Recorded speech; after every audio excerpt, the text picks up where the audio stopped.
Every day, something dramatic happens in the Caribbean that affects our lives. We'll give you the details. We'll give you the facts on Caribbean Perspective with Eddie Frederick. Host Eddie Frederick.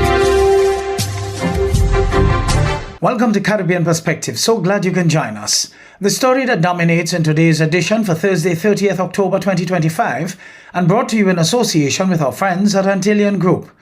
Working People's Alliance leader in Guyana strongly believes that Justice Cummings was railroaded into early retirement and regards this as political gangsterism. Details after this important message. Believe in our strength, we'll stand by you. Protection from all, perils big and small. Reassurance we give, it's so clear to see. Peace of mind, that's our service guarantee. We look after all our family. Yes, we do at every opportunity. Antillean Group, underwriters of all classes of insurance solutions for your protection and investment. Live well financially. Is now upon us, so we as Caribbean people need to remember to think safety and be prepared. Avoid venturing outside during a storm or hurricane, especially if there are strong winds. Rooftops and other debris are often blown about and can cause great damage.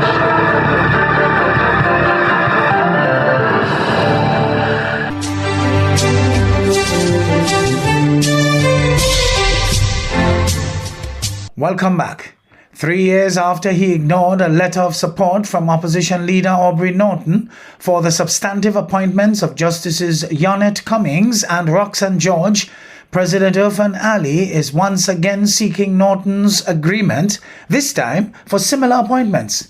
But the Working People's Alliance, WPA, is warning Norton not to dirty his hands. President Ali has requested Norton's formal approval for the substantive appointments of Roxanne George as Chancellor of the Judiciary and Justice Navendra Singh as Chief Justice. Travis Chase of HGP Nightly News reports. Justice, leader of the Working People. President Ali is now seeking the agreement of opposition leader Aubrey Norton, who also heads the People's National Congress Reform, for the substantive appointment of Justice Roxanne George as Chancellor of the Judiciary and Justice Navendra Singh as Chief Justice. Leader of the Working People's Alliance, Dr. David Hines, believes Norton should withhold his consent, arguing that the government's sudden interest in consultation raises political red flags. We do not think Mr. Norton should dirty his hands. These nominations, no. Dr. Hines' comments come just days after the president announced the early retirement of Justice Justice Cummings, who had been serving as acting chancellor since 2017. Justice Cummings returned from 2 months vacation leave last week before reportedly writing to the president to request early retirement, a request that was granted. This means that Justice Roxanne George will continue to act as chancellor, while Justice Navendra Singh will be elevated to act as Chief Justice. The WPA believes there is political mischief afoot, describing the president's move as political gangsterism at its worst. WPA finds it difficult not to believe that this is political gangsterism at its worst. At its worst.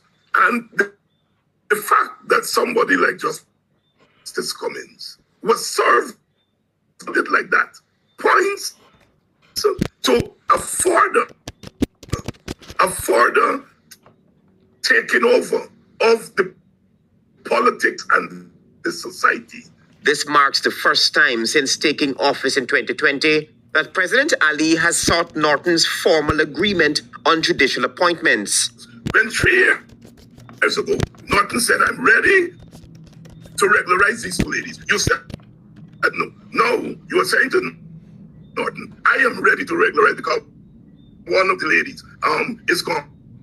Observers note that the sudden urgency may be linked to the president's desire to finalize the appointments before Parliament reconvenes next week, when a new opposition leader is expected to be sworn in. We feel that she has been railroaded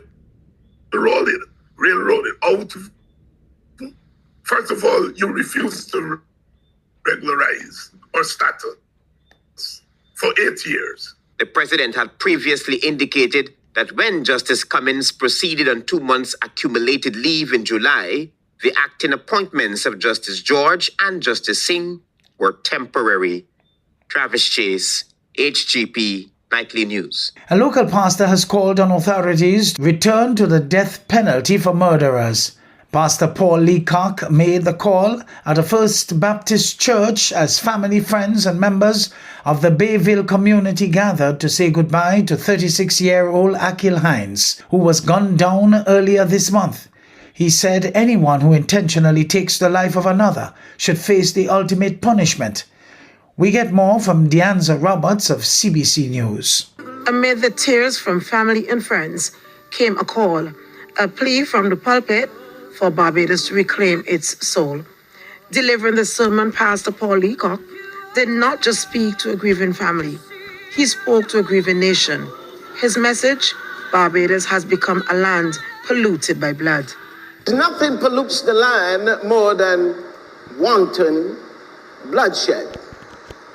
Whether it's driven by drugs, or driven by gangs, by greed, by guns, or by politics. This land, and every land, is increasingly being polluted by blood. If you believe it, say amen. You're in church, but it's all right to talk to me. And so I stand to say to you this morning that we can cleanse our land.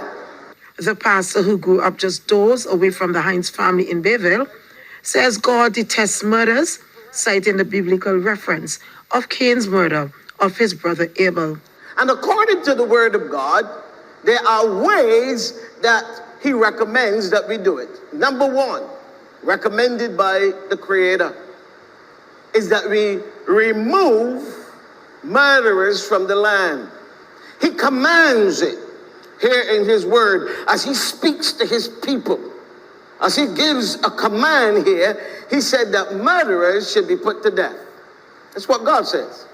I know you may be interested in human rights, and you may belong to those groups that think that state execution is nothing short of the same murder. But I say to you that nothing is further from the truth. As emotion filled the church, Leacock called on Barbados to confront the moral decay that allows violence to thrive and to stand for life once again. As Akil Hines was laid to rest, the pastor's words lingered, not only as a eulogy, but as a national warning, a call to conscience and to compassion from a community tired of mourning its sons. Deanza Roberts, CBC News.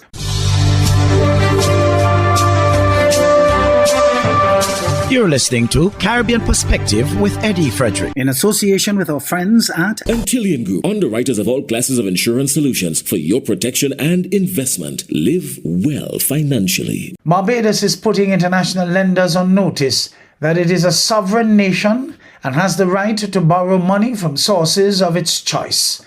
This is being made clear by Minister in the Ministry of Finance, Ryan Strawn.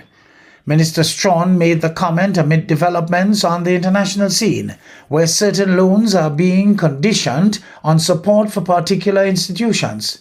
He says it is therefore important Barbadians understand and appreciate that the way a country manages risk is to ensure that it diversifies its lending sources as well as the currencies in which it borrows. He was addressing the Caribbean Debt Forum at the Hilton, Barbados. The one-day forum brings together regional and international policymakers, economists and development partners to discuss strategies for strengthening debt management and financial resilience across the Caribbean.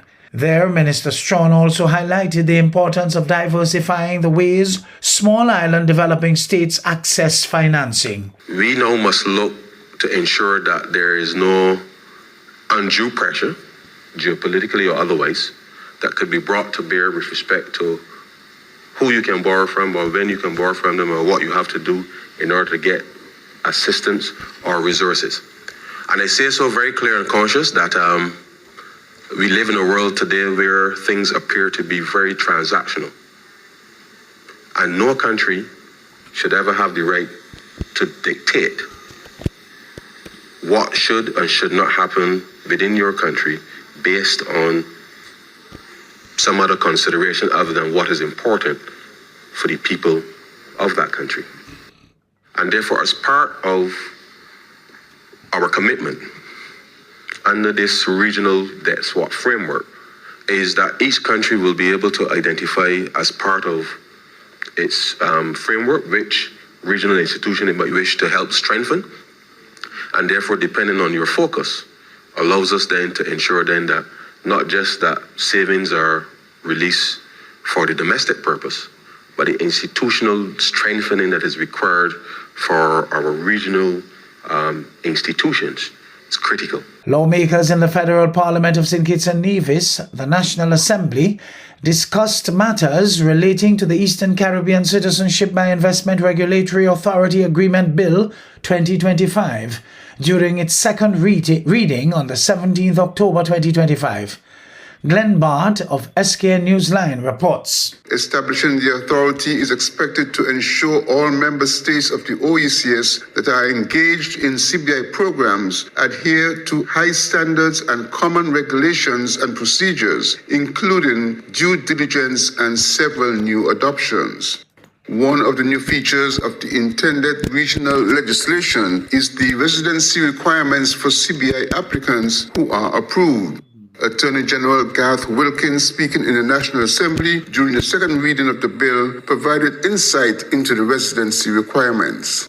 The exterior requires that every main applicant and every listed dependent must commit to a genuine and effective link via residency and integration obligations before grant and for renewals.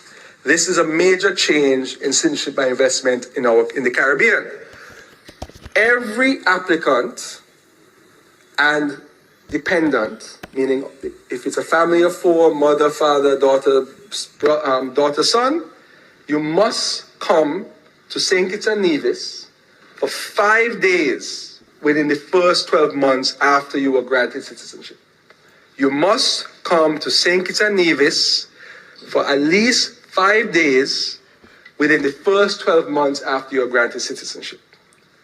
Now, over the first 5 calendar years after you are granted citizenship, you must spend at least 30 days in St. Kitts and Nevis to qualify you to have a renewal of your passport.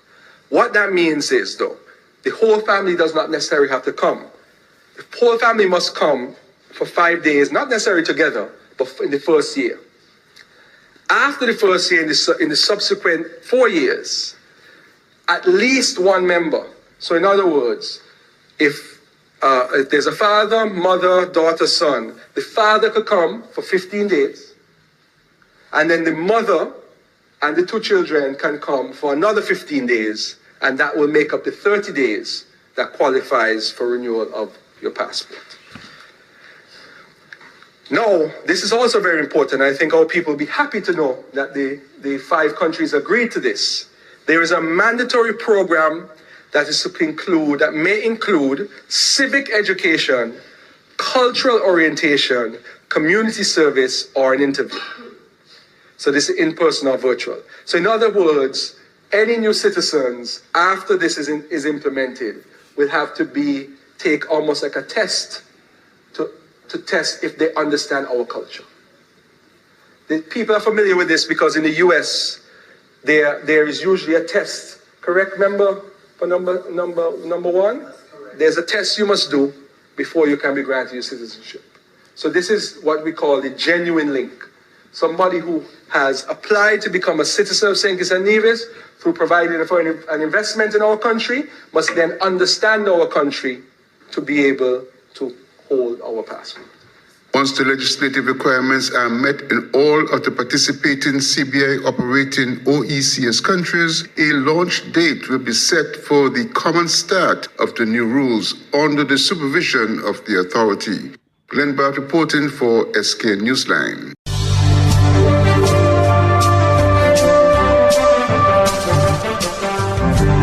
I am Eddie Frederick. This has been Caribbean Perspective, a whole new approach to highlighting developments in the Caribbean. In the meantime, please follow us on Facebook and subscribe to our YouTube channel for daily regional news and more, in association with our friends at Antillian Group.